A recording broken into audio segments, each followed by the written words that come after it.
Hello friends, आप सभी का मेरे यूट्यूब चैनल में स्वागत है। आज हम गुजरात माध्यमिक और उच्चतर माध्यमिक शिक्षा बोर्ड कक्षा 12 हिंदी मीडियम विषय वाणिज्य व्यवस्था, उसके अंदर आज हम चैप्टर नंबर 4 व्यवस्था तंत्र, उसके अंदर व्यवस्था तंत्र का अर्थ और उसके लक्षण हम पढ़ने वाले हैं। उससे पहले उसकी प्रस्तावना के बारे में थोड़ा जानने का प्रयत्न करते हैं। हम सभी को पता है कि आयोजन के द्वारा इकाई का जो उद्देश्य है वो उद्देश्य निश्चित किया जाता है, लेकिन संचालन की सफलता का आधार केवल आयोजन पर नहीं होता, बल्कि आयोजन को प्रभावशाली बनाने के लिए उसका अमल भी प्रभावशाली ढंग से होना चाहिए। तो कहने का मतलब, आयोजन के प्रभावशाली अमल और उद्देश्य प्राप्ति के लिए जो प्रबंधकीय ढांचे की रचना की जाती है उसे हम व्यवस्था तंत्र कहते हैं। एक बार फिर से रिपीट करते हैं, आयोजन के प्रभावशाली अमल और उद्देश्य प्राप्ति के लिए जो प्रबंधकीय ढांचा रचा जाता है उसे व्यवस्था तंत्र कहते हैं। जब समान उद्देश्य की प्राप्ति के लिए एक से अधिक व्यक्ति कार्य करते हैं, तब इकाई में प्रभावशाली व्यवस्था तंत्र की रचना बहुत ही आवश्यक मानी जाती है। इकाई की लक्ष्य सिद्धि और कार्य सफलता का आधार इकाई में काम करने वाले कर्मचारियों के बीच कार्य का विभाजन और कार्य का विभाजन के साथ साथ अधिकार और दायित्व का विभाजन भी बहुत ही महत्वपूर्ण माना जाता है। संचालन की प्रक्रिया के अंदर जो लक्ष्य निश्चित किए जाते हैं उन्हें अमल में लाने के लिए व्यवस्था तंत्र बहुत ही अनिवार्य माना जाता है। इसीलिए संचालन व्यवसायिक इकाई का अगर मस्तिष्क है तो व्यवस्था तंत्र उसका शरीर गिना जाता है। अब हम व्यवस्था तंत्र का अर्थ जानने का हम प्रयत्न करेंगे। सामान्य शब्दों में अगर हम कहें तो समान लक्ष्यों की प्राप्ति के लिए प्रवृत्त हुए व्यक्तियों के मध्य अधिकार और दायित्व का विभाजन करने वाला ढांचा, जिसे व्यवस्था तंत्र कहा जाता है। रिपीट करते हैं, समान लक्ष्यों की प्राप्ति के लिए प्रवृत्त हुए व्यक्तियों के मध्य अधिकार और दायित्व का विभाजन करने वाला ढांचा अर्थात व्यवस्था तंत्र। चेस्टर बर्नार्ड के द्वारा भी उसकी परिभाषा देने का प्रयत्न किया गया है। चेस्टर बर्नार्ड ने जो परिभाषा दी है बहुत ईजी है। उनके अनुसार दो या दो से अधिक व्यक्ति के सहयोग द्वारा होने वाली प्रवृत्ति अर्थात व्यवस्था तंत्र। तो चेस्टर बर्नार्ड का मानना है कि व्यवस्था तंत्र की जो प्रवृत्ति होती है वे दो या दो से अधिक व्यक्तियों के सहयोग के द्वारा होती है। एक और परिभाषा लुइस एलन के द्वारा भी दी गई है। उनका मानना है व्यवस्था तंत्र ऐसी प्रक्रिया है जिसमें निश्चित उद्देश्य की प्राप्ति के लिए लोग अधिक से अधिक प्रभावशाली रूप से कार्य कर सके। इस हेतु को कार्य की स्पष्टता करना, उसका वर्गीकरण करना, दायित्व और अधिकार सौंपना, साथ ही संबंध स्थापित करने की प्रक्रिया मानी जाती है। तो हम लुइस एलन की जो व्याख्या है उसे फिर से समझने का प्रयत्न करते हैं। लुइस एलन के अनुसार व्यवस्था तंत्र को हम एक ऐसी प्रक्रिया मानते हैं जिसमें निश्चित उद्देश्य को प्राप्त करने के लिए अधिक से अधिक लोग प्रभावशाली रूप से काम कर सके। इसके लिए कार्य की स्पष्टता की जाती है, कार्य का वर्गीकरण किया जाता है, साथ में ही अधिकार और दायित्व सौंपा जाता है और उनके बीच में संबंध स्थापित किए जाते हैं। तो इस प्रकार से व्यवस्था तंत्र एक ऐसी प्रक्रिया मानी जाती है। इसके बाद हम व्यवस्था तंत्र का जो विचार है उसके बारे में थोड़ा जानने का प्रयत्न करते हैं। समग्र प्रबंध यानी कि व्यवस्था तंत्र आप सभी लोग जानते हो। व्यवस्था तंत्र का दूसरा नाम प्रबंध भी है। प्रबंध और संचालन की प्रक्रिया को प्रभावशाली बनाने के लिए कार्यक्षम व्यवस्था तंत्र का होना बहुत ही ज़रूरी है। अगर व्यवस्था तंत्र कार्यक्षम होगा तभी संचालन की प्रक्रिया को हम प्रभावशाली बना सकते हैं।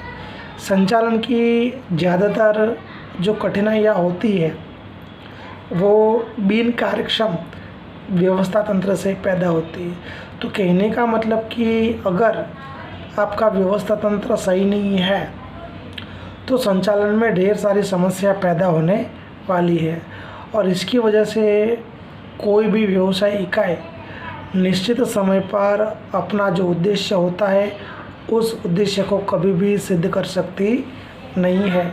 इसीलिए अगर व्यावसायिक इकाई की हम बात करें तो व्यावसायिक इकाई के पास उचित और प्रभावशाली व्यवस्था तंत्र के साधनों हो तो उन साधनों के महत्तम उपयोग के द्वारा समय, शक्ति और द्रव्य की हम बचत कर सकते हैं। तो कहने का मतलब ये सब हो सकता है, लेकिन कब मालूम है? जब आपका व्यवस्था तंत्र सही हो तब।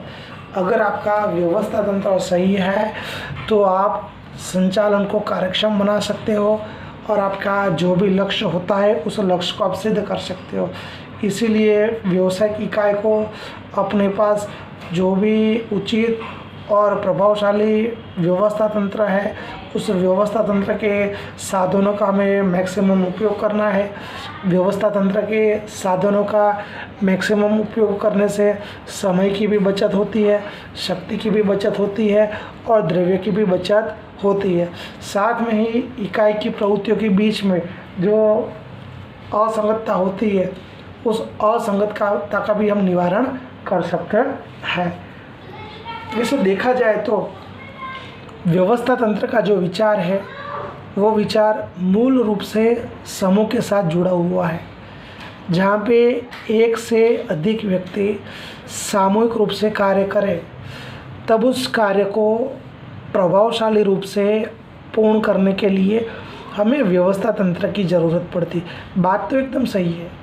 जहाँ एक से अधिक व्यक्ति जब समूह में मिलकर काम करते हैं तब उसी कार्य को प्रभावशाली रूप से पूर्ण करने के लिए हमें व्यवस्था तंत्र की ज़रूरत पड़ती है और इसीलिए शायद व्यवस्था तंत्र को प्रबंध के नाम से भी जाना जाता है।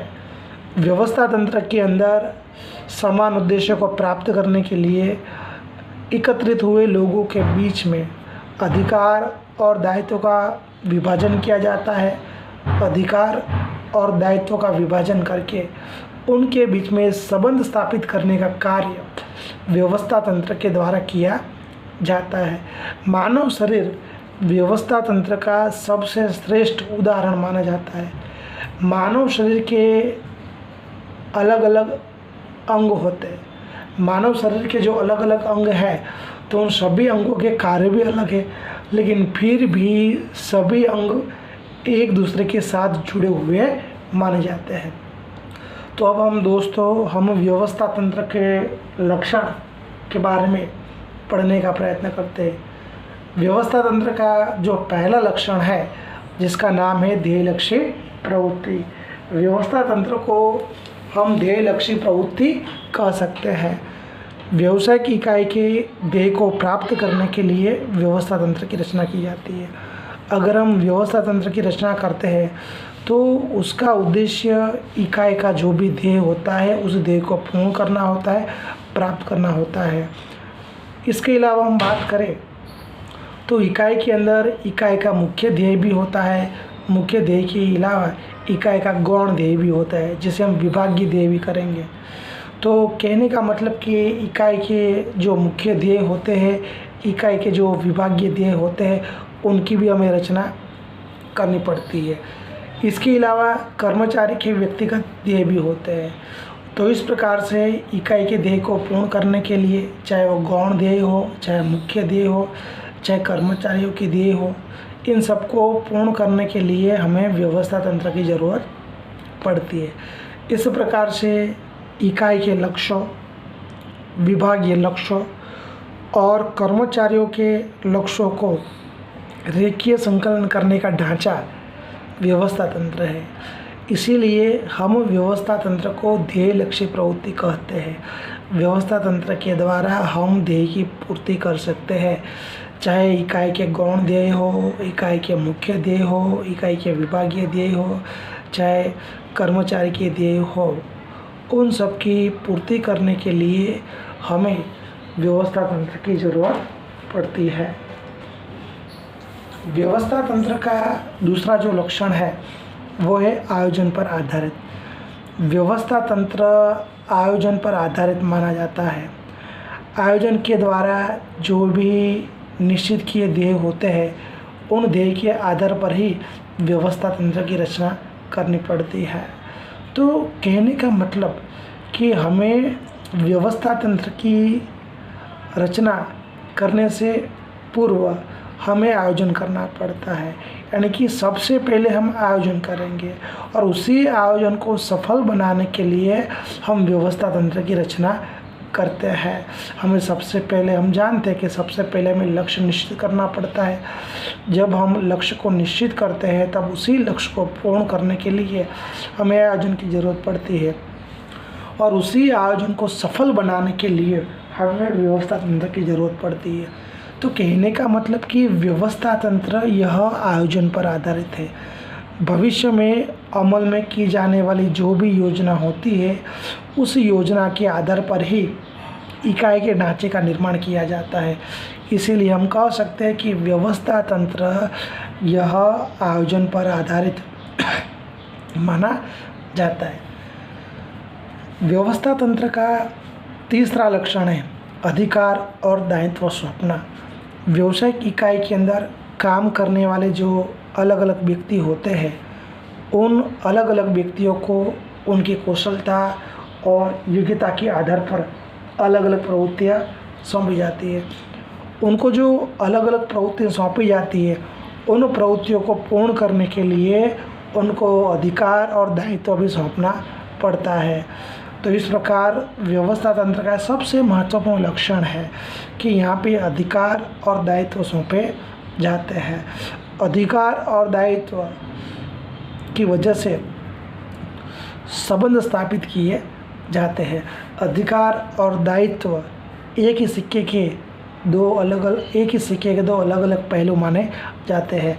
अधिकार और दायित्व दोनों के बीच में तालमेल होना चाहिए।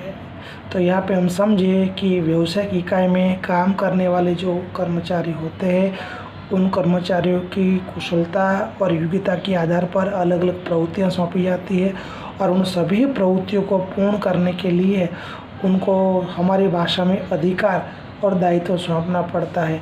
उनको उनके अधिकार के विषय में सूचित किया जाता है। इसके बाद व्यवस्था तंत्र का जो चौथा लक्षण है वह है मानव तत्व को महत्व। व्यवस्था तंत्र मानव तत्व को अहमियत देता है, मानव तत्व को महत्व देता है। व्यवस्था तंत्र के केंद्र में मानव है। किसी भी आदर्श व्यवस्था तंत्र की सफलता का आधार व्यवस्था तंत्र में काम करने वाले मनुष्य पर होता है। इसीलिए प्रभावशाली व्यवस्था तंत्र की स्थापना करने के लिए प्रभावशाली मानवीय संबंध स्थापित करने आवश्यक है। व्यवस्था तंत्र के अंदर हम मानव तत्व को ज़्यादा से ज़्यादा महत्व देते हैं, क्योंकि व्यवस्था तंत्र के अंदर एक मानव समूह के द्वारा जो उद्देश्य होता है, उस उद्देश्य को पूर्ण करने का प्रयत्न किया जाता है और इसीलिए उनको अधिकार और दायित्व भी सौंपे जाते हैं। तो व्यवस्था तंत्र के केंद्र में केवल और केवल मानव तत्व ही रहा हुआ है। इसके बाद है परिवर्तनशीलता। व्यवस्था तंत्र का आगे का जो लक्षण है परिवर्तनशीलता। व्यवस्था तंत्र परिवर्तनशील होना चाहिए। एक बार व्यवस्था तंत्र की रचना हो जाती है तो रचना होने के बाद उसमें परिवर्तन भी होने चाहिए, क्योंकि परिवर्तित होते संयोग और परिस्थिति के अनुसार व्यवस्था तंत्र में हमें अनुकूल परिवर्तन करने पड़ते हैं। जैसे कि नवीन टेक्नोलॉजी आने की वजह से या नए संशोधन होने की वजह से या व्यावसायिक पर्यावरण में परिवर्तन होने की वजह से हमें व्यवस्था तंत्र में परिवर्तन करने की ज़रूरत पड़ती है। तो कहने का मतलब कि व्यवस्था तंत्र परिवर्तनशील होना चाहिए। समय, हालात और परिस्थिति के हिसाब से हम व्यवस्था तंत्र में परिवर्तन कर सके, ऐसा हमारा व्यवस्था तंत्र होना चाहिए। अगर हम व्यवस्था तंत्र के अंदर समय, हालात और परिस्थिति के हिसाब से परिवर्तन कर सकते हैं तो हमारा व्यवस्था तंत्र सफल हो सकता है। लेकिन अगर व्यवस्था तंत्र में किसी प्रकार के परिवर्तन नहीं किए जा सकते तो वो व्यवस्था तंत्र कभी भी सफल हो सकता नहीं है। हालात और परिस्थिति को ध्यान में रखकर व्यवस्था तंत्र में परिवर्तन करने का अवकाश रहता है और इसीलिए व्यवस्था तंत्र परिवर्तनशील ही होना चाहिए। इसके बाद व्यवस्था तंत्र का आगे का जो लक्षण है वो लक्षण है आंतर संबंधों की स्थापना। व्यवस्था तंत्र के अंदर आंतर संबंधों की स्थापना होती है। अब हमारे दिमाग में ये सवाल आता है कि आंतर संबंधों की स्थापना किसके बीच में होती है? तो व्यवस्था तंत्र के अंदर कार्य, पद या विभाग, उनके बीच में आंतर संबंधों की स्थापना की जाती है। एक कार्य का हमें दूसरे कार्य के साथ आंतर संबंध की स्थापना करनी पड़ती है। उसी प्रकार से एक विभाग की हमें दूसरे विभाग के साथ आंतर संबंधों की स्थापना हमें करनी पड़ती है, क्योंकि व्यवस्था तंत्र के अंदर जो भी कार्य सौंपे जाते हैं वो कार्य मनुष्य को जो सौंपे जाते हैं, कर्मचारियों को सौंपे जाते हैं। तो व्यवस्था तंत्र के अंदर जो भी पद होते हैं उन पद पर काम करने वाले कर्मचारी होते हैं। तो विभिन्न विभागों में जो भी काम करने वाले होते हैं वो कर्मचारी होते हैं। तो इस प्रकार व्यवस्था तंत्र के अंदर चाहे कार्य हो, चाहे पद हो, चाहे विभाग हो, उन सब के बीच में अंतर संबंधों की स्थापना करना बहुत ही ज़रूरी है। जब हम किसी को कार्य सौंपते हैं तो कार्य के बीच अंतर संबंधों की स्थापना होनी चाहिए। कार्य और पदों के बीच में अंतर संबंधों की स्थापना होनी चाहिए, या तो फिर कार्य, पद और विभागों के बीच में अंतर संबंधों की स्थापना होना बहुत ही महत्वपूर्ण माना जाता है। इसके बाद व्यवस्था तंत्र का एक और लक्षण है निरीक्षण और नियंत्रण। व्यवस्था तंत्र में हमें निरीक्षण और नियंत्रण की भी ज़रूरत पड़ती है। निरीक्षण, नियंत्रण और संकलन ये व्यवस्था तंत्र की मूलभूत आवश्यकताएं मानी जाती है। परीक्षा में कई बार एक नंबर में पूछा जाता है व्यवस्था तंत्र की मूलभूत आवश्यकताएं कौन सी है, तो हम याद रखेंगे निरीक्षण, नियंत्रण और संकलन व्यवस्था तंत्र की मूलभूत आवश्यकताएं मानी जाती है। क्या कर्मचारी सौंपे गए कार्य को अपने अधिकार और दायित्व के अनुसार कार्य करते हैं? तो इस प्रश्न का आंसर जानने के लिए हमें कर्मचारियों पर निरीक्षण रखना पड़ता है, कर्मचारियों का नियंत्रण रखना पड़ता है। हम व्यवस्था तंत्र में होने वाली हर एक प्रवृत्ति पे, हर एक एक्टिविटीज़ पे अगर निरीक्षण और नियंत्रण रखते हैं तो आई थिंक हमें हमारे सभी प्रश्नों का जवाब मिल जाता है। और इसीलिए व्यवस्था तंत्र में निरीक्षण और नियंत्रण बहुत ही आवश्यक है। अगर व्यवस्था तंत्र में निरीक्षण और नियंत्रण ना हो तो व्यवस्था तंत्र में होने वाली प्रवृत्तियों पर हम निगरानी नहीं रख सकते, या तो व्यवस्था तंत्र में होने वाली जो प्रवृत्तियाँ होती है उस पर नियंत्रण भी रह सकता नहीं है। इसके बाद आगे का लक्षण है व्यवस्था तंत्र एक सामूहिक प्रवृत्ति है। हम सभी जानते हैं कि व्यवस्था तंत्र के अंदर अनेक व्यक्ति लक्ष्य प्राप्त करने के लिए प्रयत्नशील होते हैं। तो व्यक्तियों के इन प्रयत्नों को व्यवस्था तंत्र एक ढांचा प्रदान करता है जिसके द्वारा हम सामूहिक सहयोग प्राप्त करके लक्ष्य को हम पूरा कर सकते हैं। बात तो सही है, व्यवस्था तंत्र को एक सामूहिक प्रवृत्ति कहा जाता है जिसके अंदर दो या दो से अधिक व्यक्तियों के द्वारा, एक पूरे मानव समूह के द्वारा समान लक्ष्य को प्राप्त करने के लिए वह मानव समूह प्रयत्नशील रहता है। और उस मानव समूह को उस लक्ष्य को प्राप्त करने के लिए या तो कार्य को पूर्ण करने के लिए उन्हें हम अधिकार और दायित्व को भी सौंपते हैं। तो ये पूरी प्रक्रिया एक सामूहिक होती है, समूह में होती है, जहाँ पे पूरा एक मानव समूह समान लक्ष्य को प्राप्त करने के लिए क्रियाशील होता है। उनको हमें अधिकार और दायित्व सौंपने पड़ते हैं, जिसकी वजह से इकाई का जो उद्देश्य होता है उस उद्देश्य को वो पूर्ण करने का प्रयत्न करते हैं। तो इसीलिए हम व्यवस्था तंत्र को एक सामूहिक प्रवृत्ति कह सकते हैं, और इसी सामूहिक प्रवृत्ति के द्वारा इकाई के लक्ष्य को हम प्राप्त कर सकते हैं। इकाई के लक्ष्य प्राप्ति को एक नई दिशा हम दे सकते हैं। इसके बाद आगे का जो मुद्दा है वह है व्यवस्था तंत्र को एक नियंत्रित प्रबंधकीय ढांचा माना जाता है। यह भी उसका लक्षण है। व्यवस्था तंत्र को हम निश्चित प्रकार का नियंत्रित प्रबंधकीय ढांचा मानते हैं। व्यावसायिक इकाई के अंदर संबंध स्थापित करने के लिए हमें अनेक प्रकार के नियमों की ज़रूरत होती है, अनेक प्रकार के नियंत्रणों की ज़रूरत होती है, और इन सब की रचना व्यवस्था तंत्र के द्वारा की जाती है। बात एकदम सही है दोस्तों, क्योंकि व्यावसायिक इकाई के अंदर हमें अनेक प्रकार के नियम बनाने पड़ते हैं, अनेक प्रकार के नियंत्रण रखने पड़ते हैं, जिसकी वजह से हम जो भी लक्ष्य होता है, जो भी टारगेट होता है, हम उसे पूरा कर सकते हैं। तो कहीं ना कहीं व्यवस्था तंत्र का ये जो ढांचा है, जो फॉर्मेट है, वो एक नियंत्रित माना जाता है, जिसके द्वारा संबंध स्थापित करने के लिए हम नियमों की ज़रूरत पड़ती है, नियंत्रणों की ज़रूरत पड़ती है, और उसके आधार पर ही हम व्यवस्था तंत्र की रचना कर सकते हैं। तो दोस्तों, हमने इस पूरे वीडियो के अंदर व्यवस्था तंत्र किसे कहते हैं उसके बारे में जो भी संचालन शास्त्री थे, चाहे चेस्टर बर्नार्ड हो, चाहे लुईस एलन हो, या तो कोई भी हो, उनके द्वारा व्यवस्था तंत्र की जो हमें परिभाषा सिखाई गई, वो परिभाषा जानने का हमने प्रयत्न किया। व्यवस्था तंत्र का जो स्वरूप है वो स्वरूप जानने का प्रयत्न किया, और हमने व्यवस्था तंत्र के लक्षण भी समझने का प्रयत्न किया। अगर आपको हमारा वीडियो पसंद आया हो उसे लाइक कीजिए, शेयर कीजिए, ज़्यादा से ज़्यादा ग्रुप में आप अपने फ्रेंड्स तक पहुंचाइए, ताकि घर पे बैठे शिक्षा का आनंद उठा पाए।